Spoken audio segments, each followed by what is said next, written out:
Përshëndetje dashur shikues, mirë se vini në Agora News. Do të flasim mbi incidentin që ndodhi në shtëpinë e Bardhë dhe se çfarë fshihet pas atentatit që është quajtur në një farë mënyre, por do të flasim ndërkohë edhe për përplasjen mes Shtetit Bashkuar të Amerikës dhe Iranit dhe nëse do arrihet një marrëveshje apo jo. Ndërkohë do të zbresim edhe në Ballkan dhe sa i përket vizitës së kryeministrit Edi Rama në Greqi. Për gjitha këto ne kemi të ftuar analistin Fatmir Merkoçi. Zoti Merkoçi, përshëndetje. Përshëndetje. Zoti Merkoçi, çfarë fshihet pas atentatit që ndodhi në shtëpinë e Bardhë ku rrezikua presidenti amerikan Donald Trump, por edhe zëvendës presidenti J.D. Vance dhe një sër zyrtarësh të tjerë? Ju thoni u rrezikua, por normalisht nuk u rrezikua asnjë aty në atë sallë. Pasi atentatori, apo kamikazi më mirë themi, nuk arriti t'i afrohesh sallës, pasi u neutralizua në momentin ku ai po i afrohesh sallës. Ai arriti të bëjë thjesht vetëm një kalim të detektorit, ku e kaloi me vrap.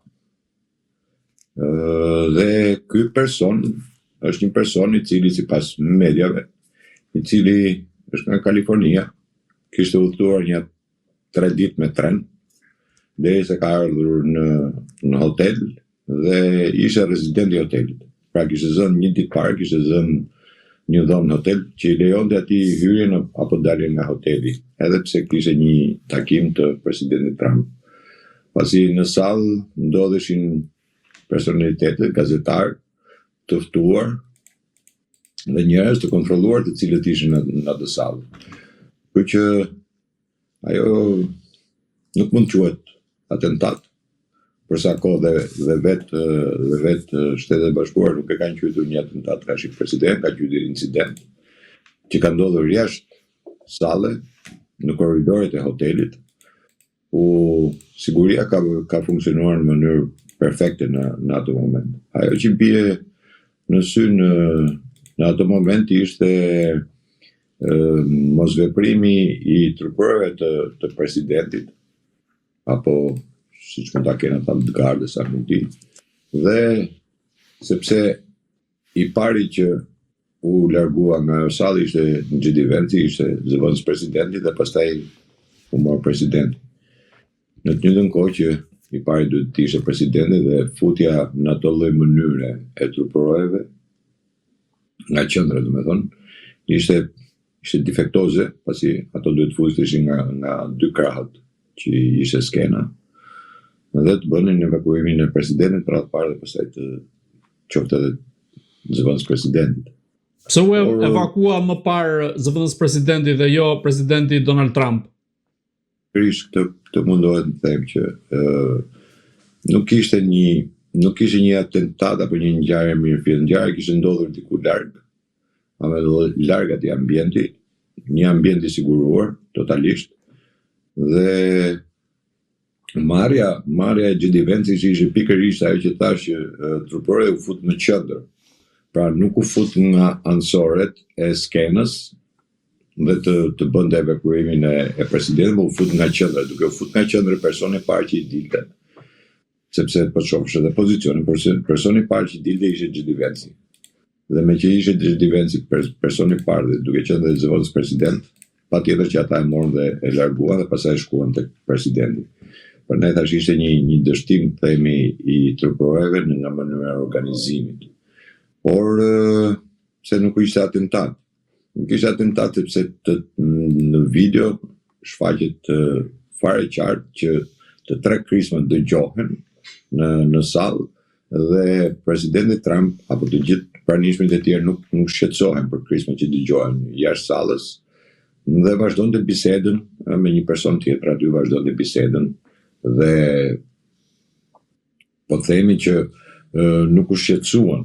Vetëm ndërhyrja e trupave i shqetësoi dhe i bëri atë lloj veprimi që u bë. Por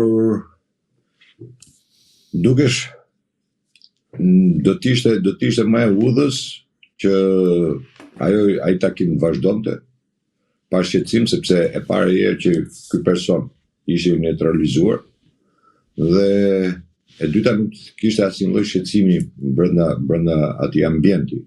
Kështu që duhet të vazhdonte. Por tash kur thon llafit fillojnë edhe ato teoritë konspirative, mos harro para disa ditësh zëdhënësja e shtypit të shtëpisë Bardh deklaronte për këtë, dha një intervistë për sa i përket këtij takimit të Donald Trump, tregonte se si do marrësh një fjalim, si do bëhesh ndryshimi, si do bëhen këto, dhe në fund fare tha do ketë edhe krisma, tha, kështu që duhet jeni patjetër atje. Kjo i jep një hije dyshimi tashmë atij lloj skenari, domethënë të përgatitur apo të para përgatitur, thash këtë futen tek ato konspirative pastaj.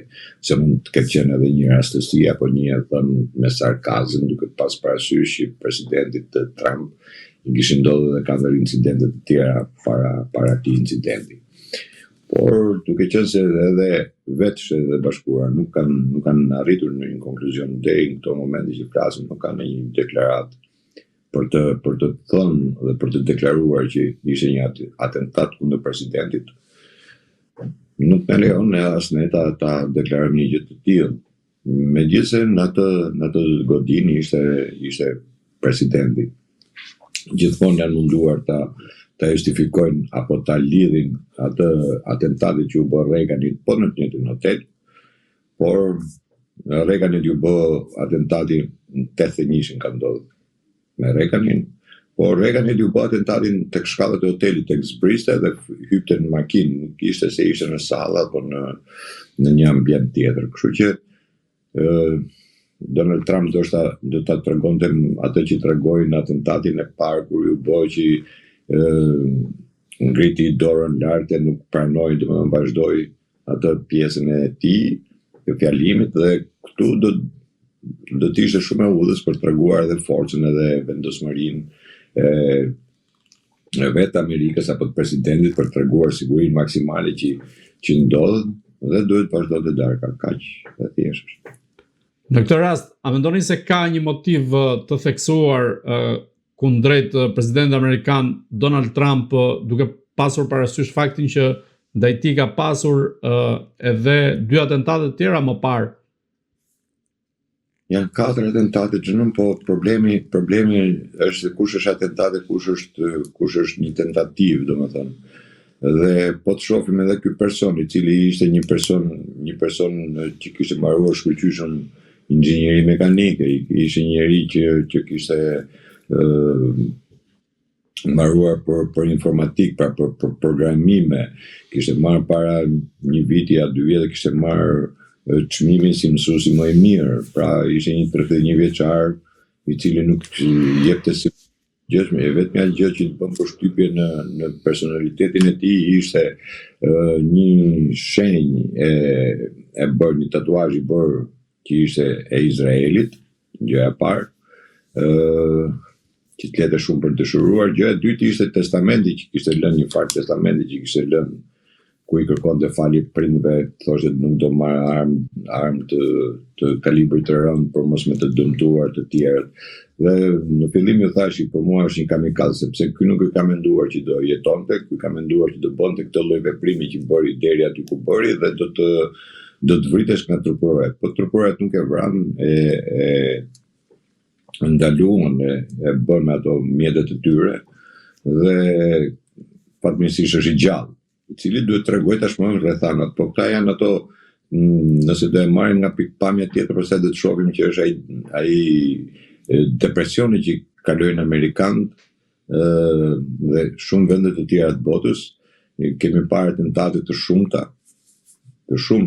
Kemi parë në për shkolla, në për qendra tregtare, në për biznese të ndryshme, në ambiente të hapura. Në Amerikë ka ndodhur shumë këta, dhe këta janë persona që në Amerikë quhen ujër të vetmuar, pra njerëz të cilët bien në depresion, kërkojnë të bëjnë diçka për të arritur diçka, qoftë edhe për të arritur atë emrin e tyre, për të bërë martirët e vetes, jo të dikujt tjetër. Por kanë rezultuar gjithmonë, kanë rezultuar njerëz të vetëm pa një ndikim tjetër. Kështu që them se nuk ka se kush do të ishte interesuar ta bënte këtë lloj veprimi. Ky lloj veprimi në këto momente kur presidenti Trump, flasim realisht ato që botojnë dhe mediat amerikane, kredit i kanë rënë shumë, i kanë rënë në 40%. Pra kemi një luftë me Iranin, të cilën Amerikanë, 70% amerikanëve nuk e mbështesin, 58% botë amerikanë që kundërshtojnë hapur, domethënë dalin hapur kundër kësaj lufte, ose politikët që po ndjek Trump janë mbi 50% që s'ka ndodhur ndonjëherë në Amerikë, janë mbi 50%, për shembull 52% janë që e kundërshtojnë politikën izraelite, duke thënë që është Izraeli që na ka futur në këtë luftë me Iranin, nuk është lufta jonë, është lufta e Izraelit, nuk është e jona. Pra gjitha këto futen në depresimin e njerëzve dhe ka njerëz pastaj që futen në depresion dhe kërkojnë me çdo kusht ose të bëjnë një veprim apo të bëjnë një gjë për të dukur, për të bërë, për të martirizuar, për tash gjithmonë për veten e tyre dhe jo për njëri tjetër. Por ajo çfarë do dalin në hetim, atë që thash që ai ishte një njeri i përgatitur, thash një simbol që kishte këtu në dorë të Izraelit, e fokuson pak në këtë pikë dhe deklarata e menjëhershme e Netanyahut ishte shumë themi e goditur, qoftë edhe negativisht, pasi ai thoshte që unë dhe zonja ime jemi shumë të shqetësuar për atentatin që u bë Trumpit. Pra, në të kohë që Trumpit nuk i bë asnjë atentat, sepse tash ishte në një ambient tjetër, s'kishte as në sallë nuk kishte arritur të fute, jo më të bënte atentat Trumpit. Netanyahu guxoi dhe e saktësoi që ky është atentat që u bë Trumpit. Tash Trumpi s'kishte asnjë lloj lidhje në këtë mes, po ta marrim qetësisht. Prandaj thash që u dëgjuan 3 krisma dhe Trumpi vazhdonte bisedën i qetë dhe nuk ishte asgjë. Vetëm ndërhyrja e trupërorëve bëri ato rrëmuje, pastaj që bëri, por edhe gjatë asaj rrëmuje që u bë, që u mor qoftë gjithë Vance, qoftë Trumpi, njerëzit vazhdonin, hanin, pinin, aty nuk kishin ndonjë gazetarët filmonin, nuk kishte ndonjë gjë për të prishur e darkë, themi. Më mirë ta themi për të prishur dhe për të ardhur në të anullimit të asaj darkë. Po çfarë qëndron pas kësaj deklarate të Netanyahut? Pikërisht, këtë doja të thoja që Netanyahu guxoi atë që vetë amerikanë nuk e thanë Netanyahu. Mirë po thash duke lidhur tash nga themi ato teoritë konspirative këto apo hamendësi, duke lidhur shenjën e tij me Izraelin, dhe deklarimin e Netanyahu tashmë nuk në situata të tilla, jo pak herë ndodhin raste të tilla. Pra, në një luftë ku Amerika e Izraeli janë në një luftë me Iranin, që të bëhet qoftë edhe një skenar i tillë është i mundshëm. Nuk ka ne gjë për të tërhequr vëmendjen, dhe për të rritur atë pjesën që po na goditur presidenti. Tash në çdo kohë kur ajo sallë me ndodhin ishte pamundur që ai të hynte në atë sallë, ashtu si dhe nuk hyri.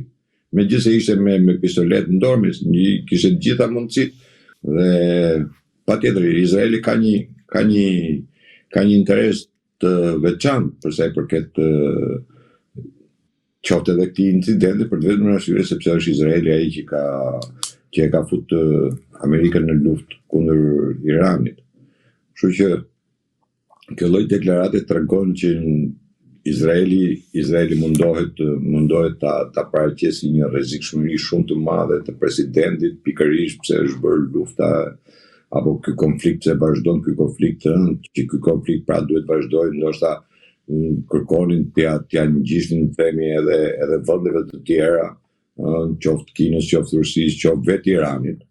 Por asnjë nga këta shtete nuk ka ndonjë levardi që të bëjnë një tentativë të tillë, themi, përsa i përket kësaj çështje. Por Izraeli gjithmonë është munduar të luaj lojra të tilla në kurriz të Amerikës, sepse gjithmonë ka pasur në Shtetet Bashkuar, duke pasur parasysh që negociatat tashmë janë pezulluar, themi.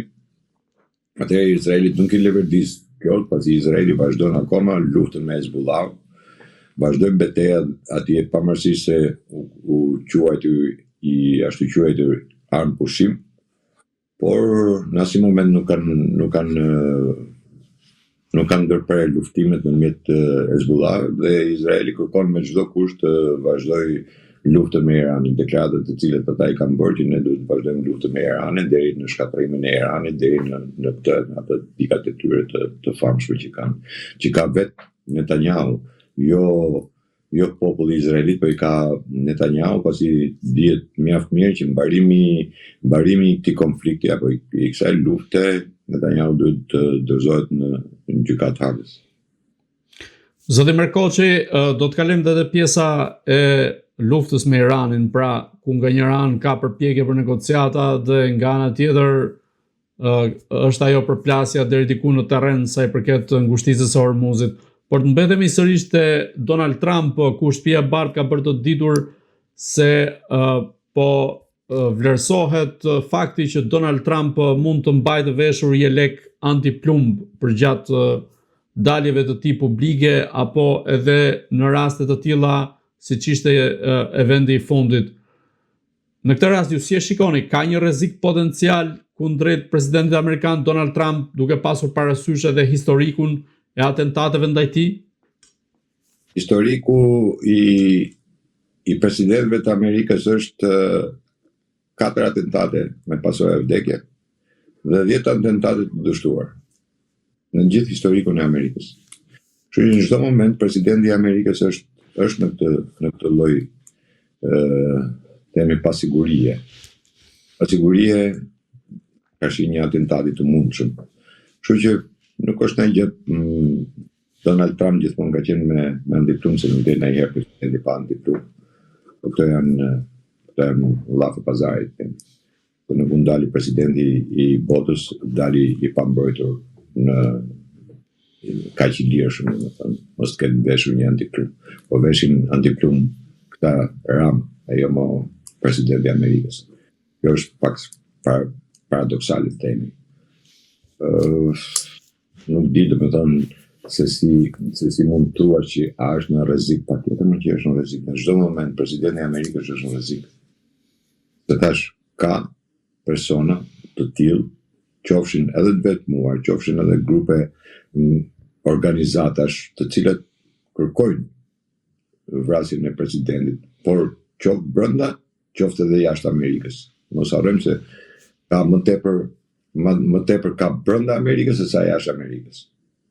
Grupime dhe forca të ndryshme të cilat duan të eliminojnë presidentin e Shtetit Bashkuar të Amerikës. Dhe po e ritheksoj, më tepër janë ata grupe që janë brenda Amerikës, se grupe që janë jashtë Amerikës. Dhe po t'i vëmë re, gjithmonë atentatet kanë qenë brenda Amerikës, nuk ka qenë ndonjë i përfshirë ndonjë vend jashtë Amerikës, e cili ka kërkuar të bëjë një atentat presidentit të Amerikës. Gjithmonë kanë qenë grupe brenda Amerikës, individ brenda Amerikës. Ajo që ju thash, individ të cilët në Amerikë quhen ujqë të vetmuar. Zoti Merkoçi, të kalojmë pak në përballjen mes Shtetit Bashkuar të Amerikës dhe Iranit, ku tashmë përballja nuk është në luftime të atilla siç e kemi parë përgjatë muajit kaluar, por ka negociata underground, ka përpjekje për të arritur një lloj marrëveshje, po ndërkohë nuk ka palë të cilat mund të shprehen konkrete, pra mund të shprehen konkretisht për të arritur një marrëveshje, dhe ndërkohë ngushtica e Hormuzit vijon të mbetet ajo thembra e Akilit, pra ose më saktë vijon të mbetet problemi kryesor, çështja kritike në këtë rast. Ju si e shikoni, do të kemi një arritje të një marrëveshje apo do të rikthehen sërish palët tek luftimet? Atëherë po ta nis nga fundi dhe po të them që palët nuk do kenë marrëveshje dhe palët nuk janë në negociate. Kjo është një bluf që po luhet, se kur palët janë negociata, apo palët ulen në një marrëveshje, ku gjithmonë nga ana e Amerikës deklarohen se u arritët marrëveshja, po arrihet marrëveshja dhe në fund fare marrëveshja nuk bëhet. Ngushtica e Hormuzit është pikë nyje e kalimit të 20-25% të naftës botërore, por është 80% e gjithë industrisë botërore. Pra nuk është thjesht 20%, është 80% e prodhimit, e përdorimit të industrisë botërore. Pra ky 20% është shumë i rëndësishëm për Europën kryesisht dhe për vendet e tjera. Ajo që shohim që në ngushticën e Hormuzit gjithmonë është folur që është e bllokuar, por ngushtica e Hormuzit në asnjë moment nuk ka qenë e bllokuar. Gjithmonë kanë kaluar tankerat, kanë kaluar anije. Dhe kryesisht anijet që nuk bllokohen, e para janë kinezët dhe rusët. Pa llogaritë anijet e tjera, indiane, malezeze, japoneze, të cilat tashmë të gjithë bisedimet për kalimin e tyre nuk e bëjnë me Amerikën, po e bëjnë me Iranin. Pra, Irani tashmë ka marrë një forcë në ngushticën e Hormuzit.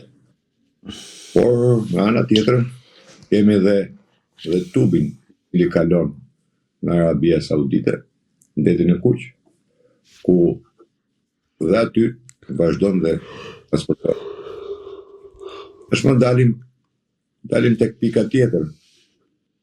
Ajo konflikti, ky lloj konflikti më tepër duket si një konflikt deklarativ, një konflikt i cili nuk prodhon asgjë, po vetëm deklarata dhe shtyri.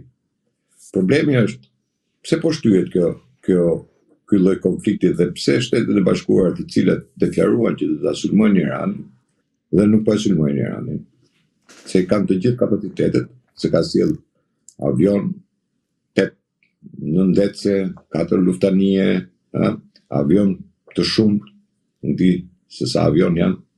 Pra, ka rreth 50.000 trupa amerikane janë aty. Dhe pse nuk goditet? Dhe pse u shty kjo lloj negociata me Pakistanin, ku pala amerikanit nuk vajtin në Pakistan për bisedime. Nëse do ta shohim pak më me kujdes, do shohim se kemi një dron të zhdukur. Një dron amerikan i zhdukur. Një dron i cili është komanda e ushtrisë amerikane në qiell. Që do të thotë një dron që qëndron 24 deri në 30 orë fluturim. Fluturon mbi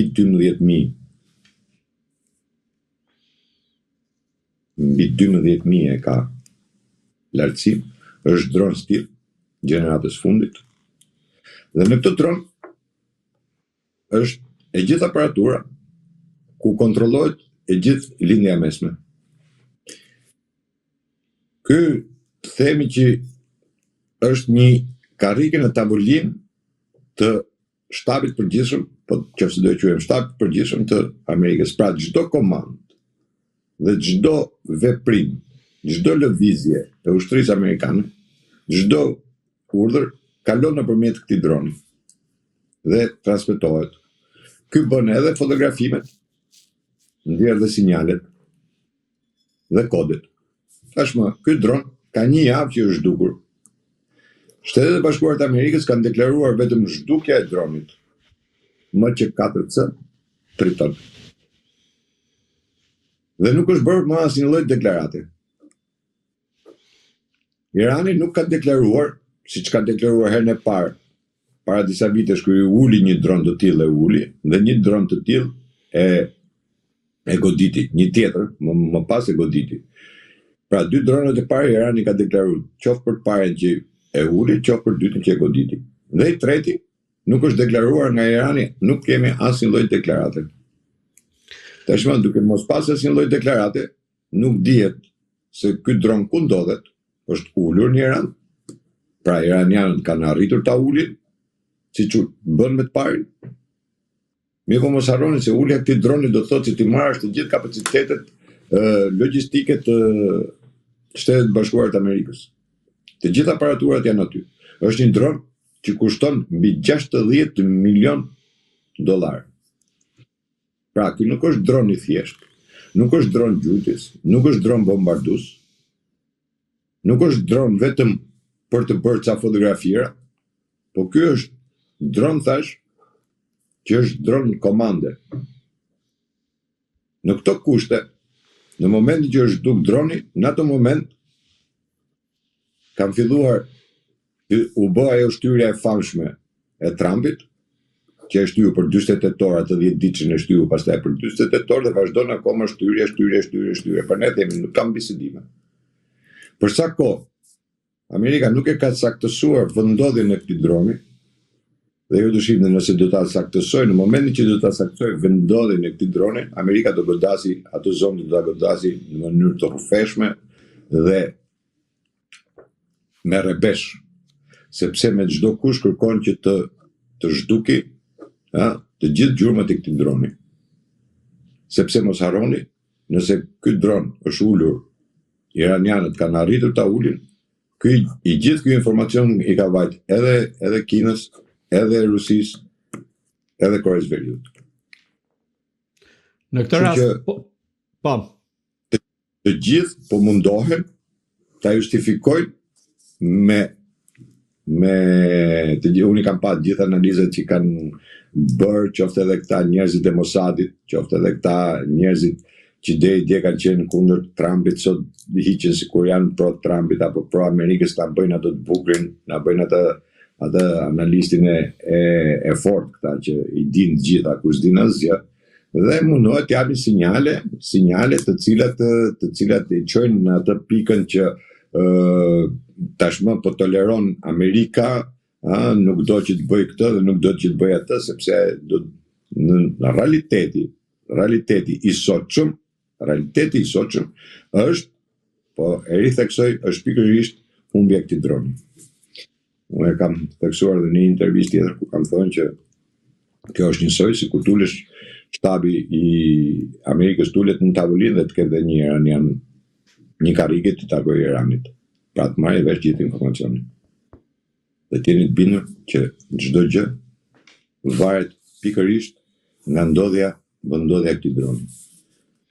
Pra ju thoni se Irani me zhdukjen e këtij droni mund të ketë siguruar informacione të klasifikuara dhe të një rëndësie shumë të madhe sa i përket faktit nëse e ka shënë në dorë këtë dron apo jo.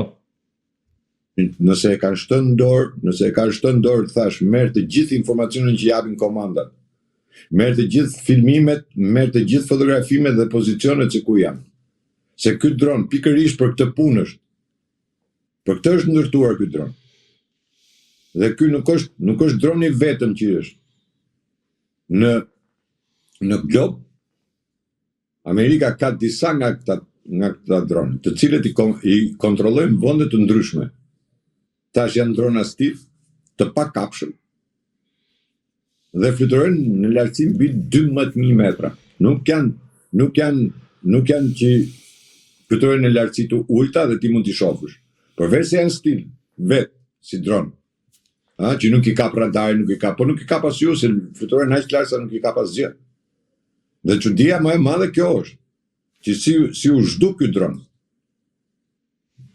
Dhe tashmë amerikan automatikisht do të marrë një dron tjetër, ta heqin diku tjetër që ta sjellin këtu, por problemi nuk është vetëm ke droni, problemi është te komanda. Dhe prandaj thash që amerikanët nuk e dinë se ku ndodhet droni. Sepse droni ka humbur në Hormuz. Aty ka humbur droni, në Hormuz ka humbur. Kthehemi prapë te Hormuzi.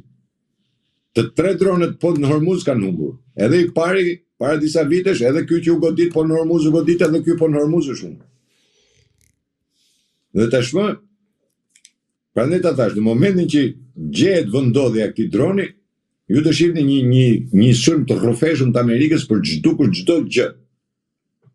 Sepse aty është aparatura, jo më kot ju thash, ka një shifër për 60 milion dollarësh. Një dron që kushton 60 milion dollar. Pra ka të gjithë aparaturat më moderne të kohës. Dhe nuk ka asnjë lloj deklarate, qoftë nga Irani, vetëm ajo deklarate e Shtetit të Bashkuar që ky dron është zhdukur kaq, ka thënë, është zhduk kaq, asgjë më tepër. As ku, as qysh, as tek. A ndodhet në fund detit, në fund të oqeanit. A është shkatruar, a ka bërë? Absolutisht nuk ka asnjë lloj informacioni. Dhe unë them se kjo është pika më e nxehtë, se sa ajo ngushtica e lejmë se lejmë, sepse thash, nëse do të shohim ngushticën e Hormuzit, tangerat kinez kalojnë, tangerat e tjerë kalojnë me flamur të tjerë, marrëveshjet që mund të bëjnë me Iranin kanë kaluar tangera. Në ngushticën Bab el Mandel, prap kalojnë. Nuk është çështje e kalimit apo të bllokimit. Problemi është prandaj thash, mediat nuk e trajtojnë. Pa e shohin si thjesht humbi një dron. O nuk e kanë si lajm fare. Në të njëjtën kohë që është një komandë e tërë. Është një komandë e tërë ushtarake. Dhe Irani nuk asnjë lloj deklarate pikërisht për këtë. Zoti Merkoçi, në këtë rast kush po mundohet që të luaj blofin apo të ngrej kurthin ndaj njëri tjetrit, po themi Irani apo Shtetet e Bashkuara të Amerikës? Dgjoj, Shtetet e Bashkuara të Amerikës kanë një potencial ushtarak që themi që kanë më të mirë. Nuk themi se nuk mund dalë një që thotë që Shtetet e Bashkuara nuk kanë potencialin ushtarak, nuk kanë teknologjinë. Absolutisht jo. E kanë përparuar. Por evaluimi që ka bërë koha, teknologjia ka hecur, do të thotë se shumë shtete të tjera kanë bërë përparime për sa i përket teknologjisë. Supozojmë, nëse do marrim raketën kineze DF-5C është ajo, raketa e fundit, ajo udhton 20.000 kilometra. Pra kap çdo cep të globit. Dhe një aleancë iraniano-kineze që është shpallur, dhe këtë mjaft mirë e shpalli Xia kur një delegacion ministri Hashim Zgabofsha i Arabisë vajti në Kinë dhe i kërkoi Xis që ne të bëjmë marrëveshje me ju, po ju nuk do të mbroni Iranin. Xia u përgjigji në marrëveshje se me kë i bëjmë ne i dim vetë, nuk ka nevojë na vi njëri ta tregojë se me kë do bëjmë marrëveshje. Dhe kjo ishte një përgjigje diplomatike duke i thënë që ne kemi marrëveshje me Iranin. Këtu nuk është çështje blofesh, këtu është çështje kohe. Si do ta fitojmë kohën? Dhe ajo që kam deklaruar që në fillim i qëndroj asaj që kam deklaruar, kur kam thënë që Shtetet e Bashkuara të Amerikës u futën pa një strategji në këtë konflikt dhe nuk kanë një strategji se si do dalin.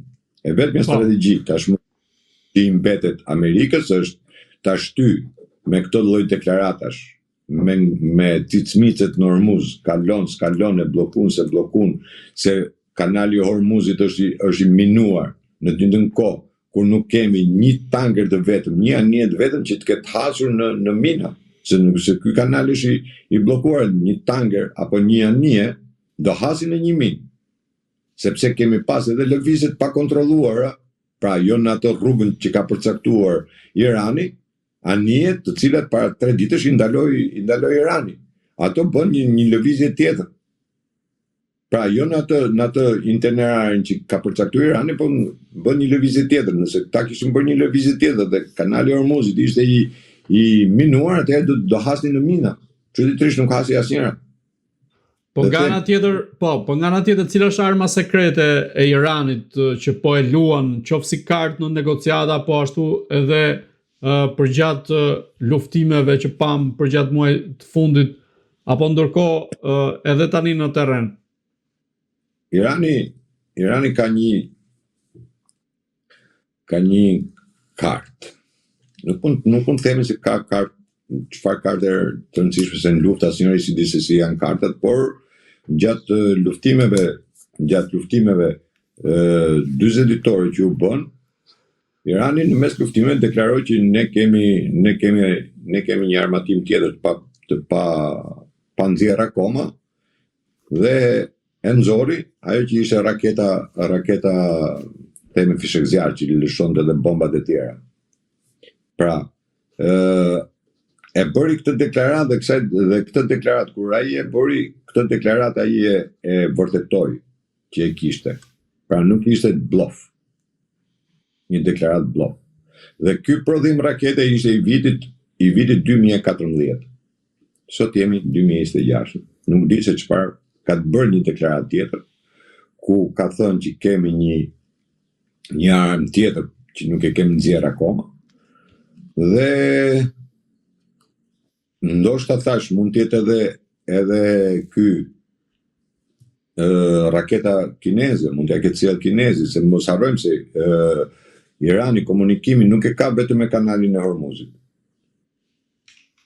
Irani lidhet me Turqinë, lidhet me Rusin, lidhet me Azerbajxhan, lidhet me Pakistanin, lidhet me Afganistanin, pra nuk e ka të kufizuar vetëm në kanalin e Hormuzit komunikimin me botën tjetër. Siç mund të jetë Arabia Saudite apo Shtetet Arabe që janë aty të ndet, edhe te kanali i Hormuzit do t'i kalojnë se s'kan ku kalojnë tjetër. Irani e ka mundësinë e komunikimit me të gjitha. Mirë po, ajo që duhet theksuar, të gjithë deklaratat që ka bërë Irani deri më sot nuk kanë qenë bllofe. Të paktën e ka treguar deri më sot që nuk kanë qenë bllofe. Nuk ka qenë bllop as deklarata ku ato kanë bërë me vite që thoshin që motin po na i ndryshon Izraeli. Dhe në luftën 40 ditore ata goditën qendrën meteorologjike të Izraelit, dhe çuditërisht pas kaq viteve në Iran bie shi, bie borë, bëhen përmbytje. Pra vërtetoi atë çfarë kishte thënë. Kjo tregon që Irani ka 50 vjet që stërvitet dhe bëhet gati për një ndërhyrje të tillë. Patjetër që dhe Izraeli ka kohë që kërkon me çdo kusht që të sulmojë Iranin dhe ta nënshtrojë Iranin. Janë dy përballje të dy shteteve që ndodhen në lidhjen të mesme. Irani në luftën 12 ditore nuk e kishte këtë lloj aleance, qoftë me Rusinë apo me Kinën. Nëse në këtë luftë ata i përgatitën, sepse mas luftës 12 ditore mos harroni që Irani bëri një marrëveshje me Kinën për përdorimin e dy satelitëve kinez, pra ka dy satelitë ose siç quhen ndryshe, domethënë dy opsione të ndryshme kineze që Irani përdor sot ato, të cilat japin gjithë komunikimin, të gjithë vendodhjet e anijeve dhe të aeroplanëve apo forcave ushtarake, ku nëpërmjet satelitit ata nuk e marrin tashmë, e marrin direkt sinjalin, nuk e marrin nëpërmjet Kinës për ta përpunuar, qoftë edhe goditet shpërdoret në luftë teknologjike sot. Kështu që Irani në këtë pikë nuk Irani qysh ditën e parë, madje kur Irani ka botuar, i nxorri ato 6 pikat e para, unë kam botuar ato 6, po të shohësh Irani i ngelet këtë ato 6 pikat e para, pavarësisht nga fjalët e tjera apo shtojë në një gjë. Dhe Amerika ka ngel këto 10 pikë si parë, pavarësisht se i bën një herë i bën 20, një herë i bën 15, kjo nuk ka asnjë rëndësi, por edhe Amerika ka atë pjesën e vet. Dhe kemi një ndryshim në geopolitikën botërore, kjo duhet pranuar. Por ajo çfarë nuk e priste qoftë edhe vetë presidenti Trump, nuk e kishte llogaritur, nuk kishin llogaritur ndërhyrjen e NATO-s. Që NATO mos ndërhyrte në këtë konflikt. Nëse NATO do kishte ndërhyrë në këtë konflikt, keni të bindur që Amerika e kishte shumë të thjeshtë për të tërhequr, sepse do t'ia lette NATO-t së dorë, një e para, dhe pas datës 10 maj, presidenti i Amerikës nuk do të kishte nevojë të kërkonte leje në Kongres, sepse ishte NATO që ishte futur, nuk ishte Amerika, pra Amerika ishte ndihmëse. Dhe në këtë konflikt tashmë është ajo pjesa që si do dalësh tashmë nga ky konflikt. Se gjithë ideja është si do tërhiqet Amerika nga ky konflikt. Dhe Zoti Merkoçi, po. Ja, Zoti Merkoçi, një aktor shumë i rëndësishëm lindjen e mesme është deri diku edhe Turqia, të cilën Izraeli, të paktën në analizat në mediat izraelite cilësojnë Turqinë si Irani i ri, sa i përket aspektit kapacitetit që ajo ka, apo edhe rolit që luan her pas here. Në këtë rast, apo mundohet Izraeli që ta përfshijë Turqinë në një konflikt të mundshëm, apo që ta tërheqë atë në një përplasje në të ardhmen? Patjetër që Izraeli kërkon që ta fus Turqinë në lojë, në këtë lloj konflikti u mundua, qoftë edhe me ato drone që lëshohet apo raketa që lëshohet kundër vinin në Turqi. Ishin 3-4 raste ku Turqia nuk pranoi në asnjë moment që të pranonte që ishin raketa iraniane. Dhe e shmangu. Kjo ishte ajo strategjia për ta futur Turqinë në lojë, për të vetëm në arsye sepse Turqia është e NATO-s, është pjesë e NATO-s. Duke qenë pjesë e NATO-s, pra do quhesh sulm kundër një vendi të NATO-s. Në momentin që quhet sulm kundër një vendi të NATO-s, atë do zbatojë amendamenti 5 dhe e gjithë NATO do futesh në luftë me Iranin. Dhe Izraeli këtë kërkonte, se Izraeli vetë nuk është NATO, kështu që Izraeli këtë kërkonte, që ta fuste Turqinë. Mirë, po kur u pa kjo lloj skeme, atëherë Izraeli, Netanyahu vetë ka deklaruar që pas shiitëve radhën e kanë sunitët. Pra pas Iranit radhën në një rast se mundet Irani, do filloj përballje me Turqinë. Turqia mundua të bëjë ca deklarata, por Turqia është deklarative gjithmonë, nuk është ndonjëherë konkrete. Po e përballon dot Izraeli Turqinë? E dyta, Izraeli ka Amerikën, atëherë do futemi në konflikt me NATO-n. Dakor? Sepse Izraeli gjithmonë nga mbrapa ka Amerikën, nuk është se është Izraeli vetëm, se vetëm s'ka çfarë bëj asgjë. Po gjithë e ka me Amerikën. Kështu që Turqia nuk është se është kaq pro Iranit tani.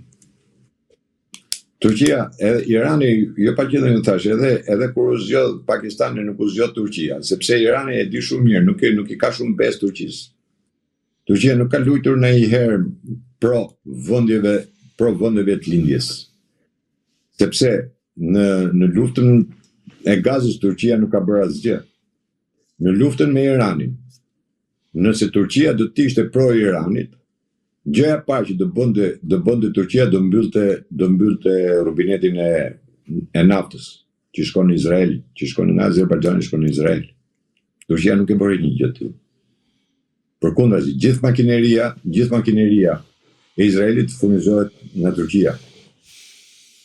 Kështu që nuk ja kanë shumë besë në vendet, Irani nuk ja ka shumë besë në Turqisë në ato çfarë thotë. Turqia gjithmonë është deklarative tash, nuk është konkrete. Por, në një moment kur Irani tregoi ky Izraeli, i tregoi dhëmbët, nga tha ne do të sulmojmë, dhe këtë sulm Izraeli nuk e bëri se ju do të Turqisë, por Turqia prodhoi një raket e cila ishte me 1000 kilometra, gjë që kapi Izraelin. Në këtë moment është bërë deklarata. Kur Turqia deklaroi prodhimin e kësaj rakete, në atë moment Izraeli bëri këtë lloj deklarate. Pra nuk e bëri më përpara. Por, nëse do ishte vërtet një konflikt ndërmjet Turqisë dhe Izraelit, gjëja e parë që bën Turqia, kashi Izraeli nuk e godet, i mbyll rubinetin e naftës. Dhe me mbylljen e rubinetit naftës, Izraeli fiket fare, nuk ka ku merre me asnjë vend. Kështu që nuk ka nevojë. Ushtria turke vërtet është një ushtri e madhe ose e dyta pas Amerikës në NATO, por nuk do të harruar për asnjë çast që Turqia nuk i ka përfunduar herë ushtrinë. Turqia ka ushtri paqe. As luftën e dytë botërore Turqia nuk ka marrë pjesë në luftë. Turqia ka ushtri paqe. Është ndryshe një ushtri paqe dhe është ndryshe një ushtri në luftë. Nëse konflikti Rusi-Ukrainë tregoj shumë gjëra. Dhe nuk është e thjeshtë të marrësh një ushtri të paqes ta hedhësh në luftë direkt. Stërvitjet që bëhen, stërvitjen kohë paqe nuk janë reale me atë të luftës. Nëse Korea e Veriut, po kthehemi tani, Korea e Veriut dërgoi trupa në Rusi, nuk i dërgoi thjesht si trupa, po i dërgoi trupa për të stërvitur në terren luftimin. Pra ka një dallim shumë të madh. Dhe Turqia vërtet e ka atë ushtrim më të madhe. Pasnjëherë nuk ka qenë në front lufte. Që themi që është përballur ushtria turke me X vend. Prandaj thash, Turqia ka ngel gjithmonë që ajo deklarativja. Nuk ka pas lëvizje konkrete. Nëse Irani do ta kishte të besuar në vetë Turqinë, keni të bindur që Turqia do të ishte negociatore kryesore. Po mos harroni se negociatore kryesore nuk ishte as në atë që u mundua në konfliktin Rusi-Ukrainë. Edhe aty dështoi. Prandaj them është këto janë deklaratat të cilat edhe Izraeli i bën për të treguar sikur Izraeli është kundër Turqisë. Në realiteti tregon ndryshe. Zotë Mërkoçi, të zbresim pak në rajonin e Ballkanit, teksa disa ditë më parë Edi Rama ishte në Greqi ku takoi dhe kryeministrin Mitsotakis atje dhe ka diskutuar disa nga çështjet më ndjeshme sa i përket ligjit të luftës apo edhe zonave detare. Në këtë rast, sa po humbet Shqipëria nga vetë Edi Rama në këtë rast përballë Greqisë? Gjëja e parë herë është turp për shqiptarët që ne përfaqësohemi nga një kryeministër i tillë ku shkon në një tapet kuq me ato lloj veshje. Këtu nuk është çështje personale. Këtu është çështje e dinjitetit kombëtar. Ato maskaralliqe që bën duke u përul me lonit në zyrë në rrugë, domethënë, apo duke vajtur në Greqi apo kudo me ato lloj veshje. Një kryeministër nuk mund të jetë kur dinjitoz. Dhe ajo lloj veshje nuk tregon asgjë më shumë dhe asgjë më pas përveç pazareve që bën Rama. Në kurriz shqiptarëve dhe të kombit shqiptar. Rama nuk ka vajt absolutisht për asgjë tjetër përveç se interesi i tij personal. Ashtu siç e bëri tek bordi i paqes që vajti tek Trumpi dhe kërkoi me ngulm të kishte një mandat ligjor, pa mandat ligjor, vajti në samitin e Spanjës tek samiti anti-Trump. Tashmë shkon në Greqi dhe pretendon se ka folur për ligjin e luftës, ku grekët vetë e mohuan, pavarësisht çfarë thotë ky. Po cili është interesi i Edi Ramës në këtë rast? Interesi personal. Interesi i Edi Ramës tek greku është që të ketë marrëdhënie duke pas parasysh që të gjithë kredit politike dhe diplomatike në Europë dhe në Amerikë, Ramës i ka në rënd. Rama tashmë kërkon të bëjë një marrëveshje apo një afrim me Greqinë, duke i falur çdo gjë, qoftë edhe detin, duke I falur çdo gjë, sepse është një kompani e cila kërkon të bëjë shpime në detin jon. Dhe Rama është I gatshëm të bëjë çdo gjë vetëm për të mbajtur postin e tij. Asgjë më tepër. Absolutisht nuk ka asgjë më tepër. Ai ashtu siç bëri marrëveshje me Melonin për Gjadrin, Lezhën, ashtu siç bëri marrëveshje me Melonin për Syrin e Kaltër, ashtu po bën marrëveshje edhe me Greqinë, qoftë për detin, qoftë për nuk di se ç'a mund t'i japi tjetër ai Greqisë, atë ç'a kërkon Greqia do t'i japi, se s'bën. Qoftë edhe për minoritetet të cilët atje është diskutuar një gjë shumë e keqe për shqiptarët, që Rama nuk e deklaron. Që është? Është deklaruar që 300.000 nuk di sa shqiptar që kanë pasaport greke të quhen grekë. Kjo është fatkeqësia më e madhe që ndodh tikon. Dhe Rama ka shku pikërisht vetëm për këtë punë. Dhe për punën e detit. Dy gjëra. Rama nuk I deklaron të. Grekët kërkojnë me çdo kusht që ky popullsi që ndodhet në Greqi të quhet popullsi greke dhe të regjistrohet në Shqipëri si popullsi greke. Pra një shkontarizim total I Shqipërisë. Dhe nëse ndodh kjo, t'jeni bindur pastaj që do ndodhin në gjithë vendet e tjera dhe këtë pastaj Rama e justifikon me të qenurit se ne do futemi në Bashkimin Evropian dhe nuk kam më kufjeshe teoria e famshme e globalizmit. Pra, ti hiqet nocioni kom dhe nuk ka nevojë më ti se je shqiptar me komsi shqiptare, ti mund të deklarosh grek dhe ti quhesh grek. Thjesht fare. Ky është synimi I Ramës. Po kjo mund të bëhet në formë të detyruar apo me vullnetin e lirë të shqiptarëve? Jo, kjo bëhet me ligj. Pra, nëse ti e pranon këtë ligj, që ç'a janë grekër, shqiptar që janë grekër në Greqi, ti regjistrosh grekër në Shqipëri. Kjo është njësoj si ai ligjit tokës I famshëm që shqiptarët nuk e kanë përmend ndonjëherë që ne minoriteti grek është nxjerrë një dekret ku tokën e marrë me 7.500 njëshin e kanë regjistruar nga dasat greke. Dhe ajo quhet tokë greke. Pra ju thoni që mund krijohen minoritete artificiale greke në Shqipëri në qytete ndryshme të vendit? Patjetër. Popullsi greke. Jo minoritet, ajo quhen popullsi.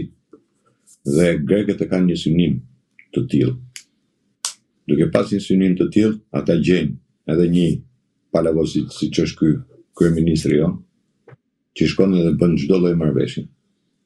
Se ky nuk e ka fytyrën fare, nuk e njeh fat turpin as Cipën as se ky nuk ka dhe ndjenjë kombëtare për vetëm arsye se vetë është shqiptar I herë. Në origjinën e tij nuk është shqiptar, kështu që s'ka ne ndjenjë për Shqipërinë. Ai çfarë mund t'i marrë Shqipëri, çfarë mund t'i shkatërrojë. Asgjë më tepër se sa kaq. Ai ka bërë gjitha lëvizjet e Ramës janë jo kontradiktore, po janë të gjitha janë në kurriz të Shqipërisë. Qoftë porti I Durrësit nuk ka shqiptar që t'jetë kryeminist, por t'jetë shqiptar, jo shqipfolës. Jo llacifat siç është Rama, që të arrijë dhe të mendojë të prishë portin e Durrësit. Po Zoti është I madh dhe doli që I gjitha I ndërtim ka rrëshqit një metër poshtë, ka që duhet. E gjitha I ndërtim. Se Zoti është I madh. Sepse shqiptarët besojnë Zot. Dhe kanë Zotin që I mbrojnë, nuk I mbrojnë këta. Zoti Merkoçi, po, të mbetemi te pjesa që ju përmendët pak më parë te kjo përpjekje e Greqisë në këtë rast, siç thatë ju, për të krijuar këto lloj minoritetesh artificiale. Në këtë rast, çfarë rrugë hapet nga ana e Greqisë kundrejt Shqipërisë nëse krijohet gjë e tillë?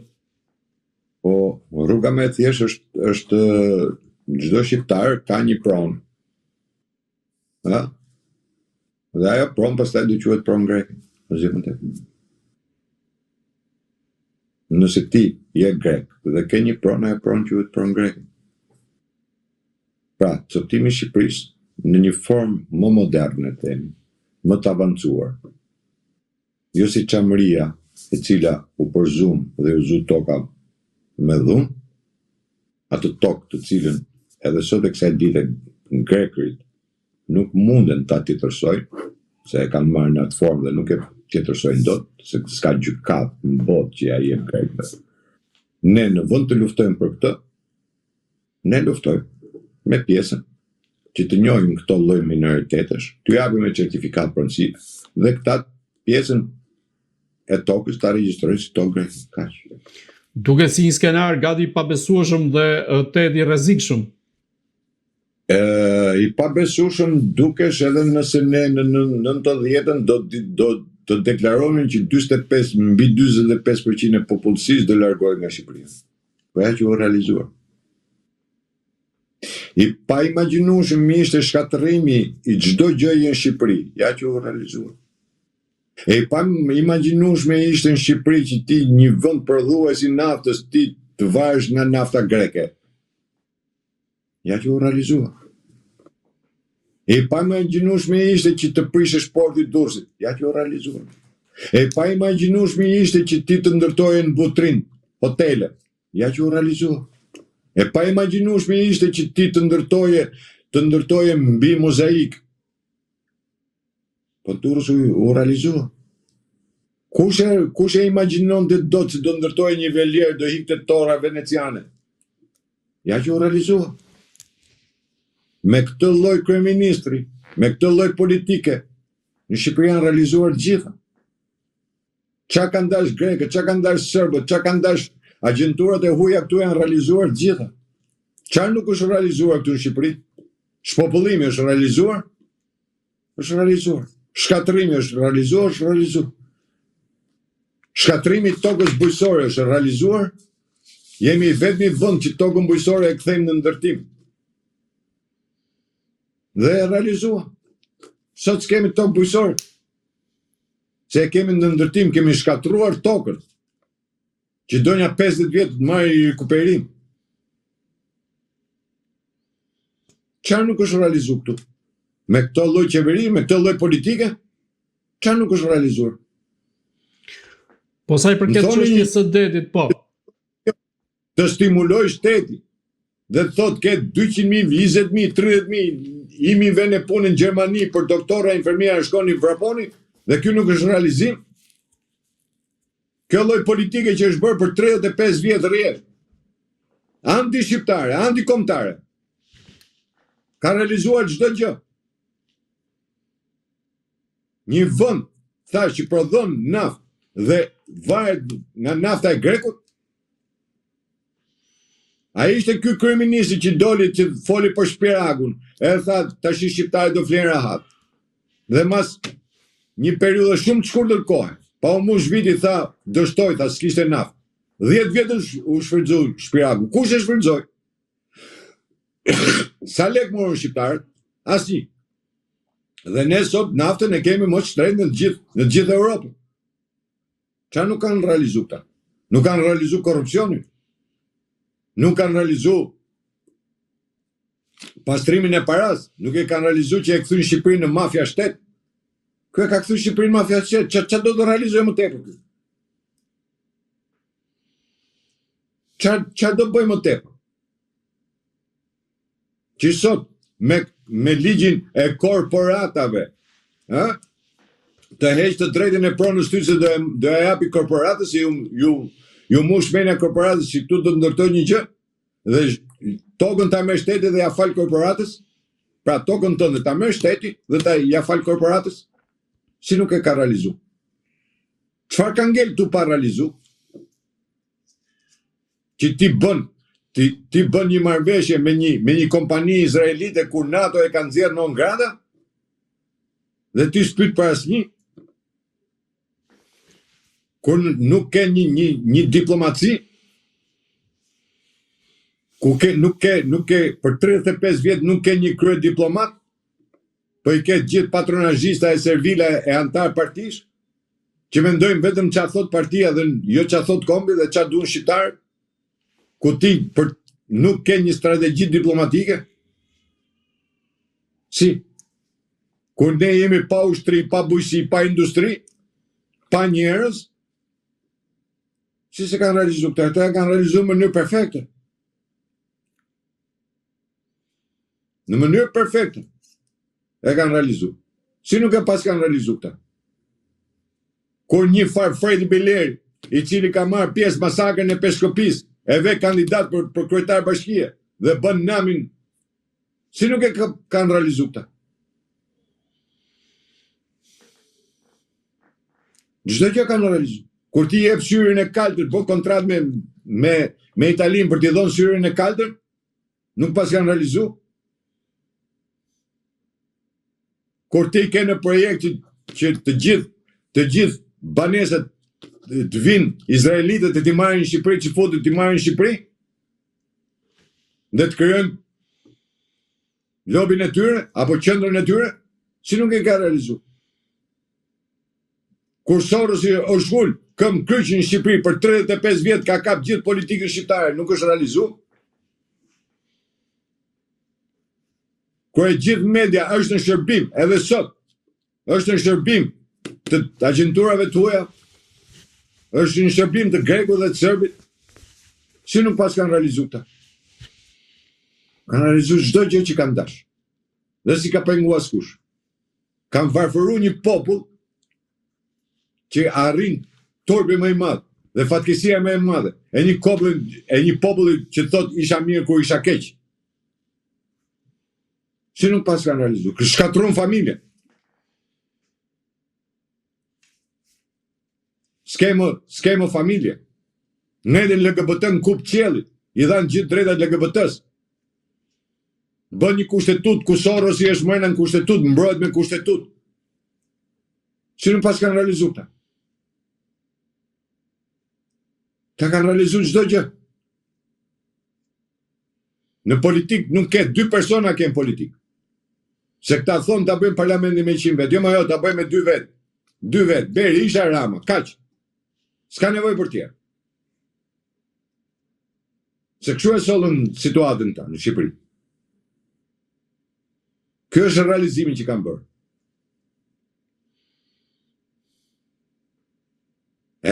E kanë bërë populli me fol me vete. Shkoj i kile kumë a ishte 2.000 lek. Edhe më thushti mu se kanë realizu këta, jo me kanë realizu, 100% e kanë realizu. 100% e kanë realizu. Janë me te kalim plani këta. 35 vjetë Shqipëria vazhdo tranzicion komunist. Si nuk e kanë realizu? E realizu pra të që është deklaru, që është thënë, është bërë nga Hermizalia, u realizu. Shqitja e Shqipërisë nuk është asgjë. Është dora funit. Po të gjetë mënyra, forma më e moderume. Dhe të rrudhet Shqipëria përsëri. Zotë Merkoçi, unë ju falenderoj që ishit në Agora News. Faleminderit edhe juve për hapësirën. Të dashur shikues, bashkë do shihemi në intervista të tjera, por mos harroni të bëni subscribe në kanalin tonë në YouTube.